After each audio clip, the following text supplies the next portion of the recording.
Civil services day అని ఒక పండుగ జరుపుకున్నారు. భయము లేకుండా నిష్పక్షపాతంగా చట్టాన్ని అమలు చేయాలని మనమందరం కూడా పోలీస్ అకాడమీలో ప్రమాణం చేస్తాం. ఆ పెరేడ్ పవిత్రమైన పెరేడ్ గ్రౌండ్, అమరవీరుల రక్తంతో తడిసిన ఆ పెరేడ్ గ్రౌండ్లో మనము భయము, నిష్పక్షపాతము, ఎలాంటి ఇంటర్ఫియరెన్స్కు లోను కాకుండా ప్రజలను రక్షించడం కోసం, భారత రాజ్యాంగాన్ని రక్షించడం కోసం, భారత సార్వభౌమత్యాన్ని రక్షించడం కోసం డ్యూటీ చేస్తామని మనం కాకి యూనిఫామ్ వేసుకొని తుపాకీ భుజాన పెట్టుకొని మరి దేశ త్రివర్ణ పతాకం ముందు ప్రమాణ స్వీకారం చేస్తాం, పదవీ స్వీకార ప్రమాణం చేస్తాం. అలాంటి వాళ్ళం ఈ ముఖ్యమంత్రి 83 కేసులు పెట్టుకున్న ముఖ్యమంత్రి నిజాలు చెప్తున్న పత్రికల నోరు మూయించాలని చెప్పి లాస్ట్కు ఈ టెర్రర్ యాక్ట్ను కూడా పెడుతుంటే మీరు ఎట్లా యాక్సెప్ట్ చేస్తున్నారు?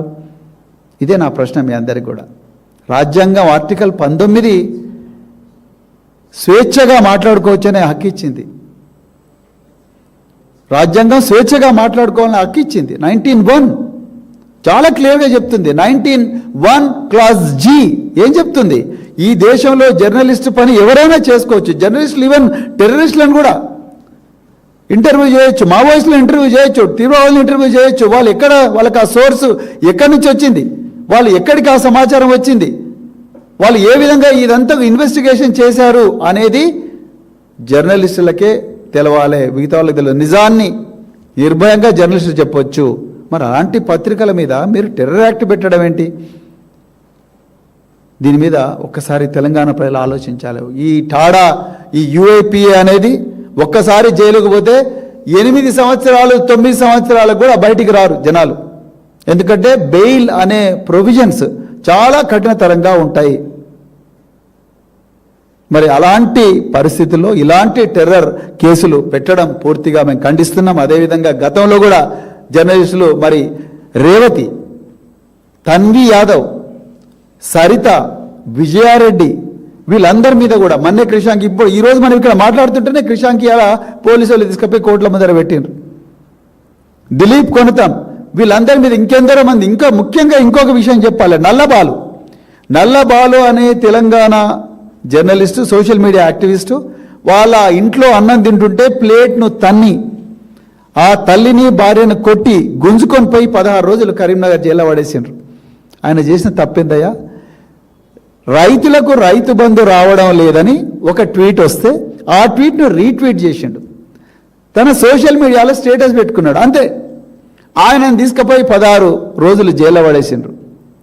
బయటికి వచ్చిన తర్వాత గౌరవ తెలంగాణ హైకోర్టు అతనికి ఫేవరబుల్గా, ఇది తప్పు, రాజ్యాంగం ఇతనికి ఆర్టికల్ 19 ప్రకారం ఇచ్చిన హక్కును ఇతను మరి వాడుకుంటున్నాడు, ఇతను ఏ పరిస్థితుల్లో కూడా తప్పు చేయలేదని చెప్పి కోర్టు తీర్పిస్తే ఈ దుర్మార్గమైన రేవంత్ రెడ్డి ప్రభుత్వం సుప్రీంకోర్టుకు పోయింది. సుప్రీంకోర్టుకు పోతే సుప్రీంకోర్టు ఏం చెప్పింది? చెంప చెల్లు అనిపించింది తెలంగాణ గవర్నమెంట్ది. హైకోర్టు ఇచ్చిందే కరెక్ట్, నల్లబాలు తప్పు చేయలేదు, ఇంకా ముందు కూడా ఏ సోషల్ మీడియా యాక్టివిస్ట్ మీద కూడా మీరు కేసు పెట్టకూడదు, ఒకవేళ కేసు పెట్టాలనుకుంటే 8 గైడ్లైన్స్ ఫాలో అయ్యే కేసు పెట్టాలి అని చెప్పి 8 గైడ్లైన్స్ ఇస్తే, ఆ 8 గైడ్లైన్స్, తెలంగాణ కేసు 8 గైడ్లైన్స్ చూసి కర్ణాటక వాళ్ళు ఏమో సర్క్యులర్ ఇస్తారు అందరు పోలీసులకు, తెలంగాణ పోలీసులు సర్క్యులర్ ఇవ్వరు. మేము చాలామంది యాక్టివిస్టులు అందరం పోయి మేము డీజీపీ గారి కార్యాలయంలో ఒక అడిషనల్ డీజీ గారికి కలిసి, అయ్యా మీరు కూడా సర్క్యులర్ ఇవ్వండి అంటే ఇంతవరకు ఆ సర్క్యులర్ లేదు, వెర్క్యులర్ లేదు, ఏం లేదు.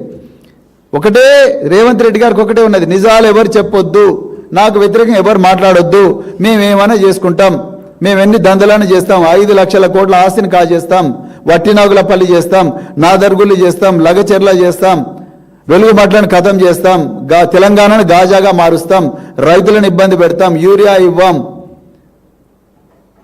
అక్రమంగా కేసులు పెడతాం, మీరు ఎవరు కూడా మా గురించి మాట్లాడొద్దు, ఎందుకంటే నేనే ముఖ్యమంత్రిని, నేనే హోంమంత్రిని, నా దోస్తు పొంగులేటి శ్రీనివాసరెడ్డి సమాచార పౌర సంబంధాల శాఖ మంత్రి, మీరు ఏం చేసినా నడవదు బిడ్డ, ఎక్కువ మాట్లాడితే జైలుకు పోతారు, లేకపోతే టెర్రరిస్టుల తీరుగా ఖతం అయిపోతారు అని చెప్పాలనుకుంటున్నారా? అందుకొరకే నేను తెలంగాణ ప్రజలందరికీ కూడా చేతులు జోడించి మళ్ళొకసారి చెప్తున్నా, ఇది చాలా తీవ్రమైన సమస్య, చాలా మన ప్రాణాలన్నీ కూడా ప్రమాదంలో పడ్డాయి. ఇది కేవలం ఒక తెలుగు స్క్రైబ్ అనే న్యూస్ పేపర్ కాదు. రేపు ఈనాడుకు రావచ్చు, రేపు ఆంధ్రజ్యోతి రావచ్చు, నమస్తే తెలంగాణ రావచ్చు, లేకపోతే మీ తెలంగాణ టుడేకి రావచ్చు, టీ న్యూస్కి రావచ్చు, లేకపోతే ఇంకెవరికైనా ఇంకా సోషల్ మీడియా యాక్టివిస్టులు ఎవరికైనా రావచ్చు. ఈ పరిస్థితి రాకూడదంటే మనమందరం కూడా కలిసికట్టుగా పోరాడాల్సిన అవసరం ఉన్నది. న్యాయపరమైన పోరాటం చేయాల్సిన అవసరం ఉన్నది. ప్రజలందరినీ కూడా ఈ టెర్రరిస్టు చట్టాలను సామాన్య ప్రజల మీద కూడా ప్రయోగించే పరిస్థితి నుంచి తెలంగాణ బయటపడాలి. రాబోయే 2 సంవత్సరాలు ఇలా ఆర్టీసీ కార్మికుల మీద ఏ విధంగా అయితే క్రూరమైన పోలీసు నోటీసులు ఇచ్చి ఇలా శంకర్ గౌడ్ చావడానికి కారకులైనరో, మరి శంకర్ గౌడ్కు ఓదార్పునివ్వడానికి కోసం ఇవాళ పోతున్న మాజీ మంత్రులు బీఆర్ఎస్ నాయకులను రోడ్డు మీదనే పట్టపగలి ఆపి పోలీస్ స్టేషన్కు తీసుకుపోయినరో, ఇదంతా కూడా మరి రాబోయే రోజుల్లో ప్రమాదంలో పడబోతున్న మన జీవితాలకు సంకేతం. దయచేసి ఈ రోజు నుంచైనా మనం తెలంగాణ ప్రజలు ఇదంతా కూడా పెద్ద ఎత్తున రాజ్యాంగబద్ధంగా అడ్డుకోవాలని చెప్తూ మరొక్కసారి మరి ఇంత కీలకమైన సమస్యను తెలంగాణ ప్రజల, కేవలం జర్నలిస్టులకు మాత్రమే కాదు, తెలంగాణ ప్రజలందరికీ కూడా మరి చెప్పడానికి మరి ప్రయత్నం చేస్తున్న జర్నలిస్టు మిత్రులందరికీ కూడా మరొక్కసారి ధన్యవాదాలు తెలుపుతూ మీ అందరికీ కూడా జై తెలంగాణ, జై కేసీఆర్.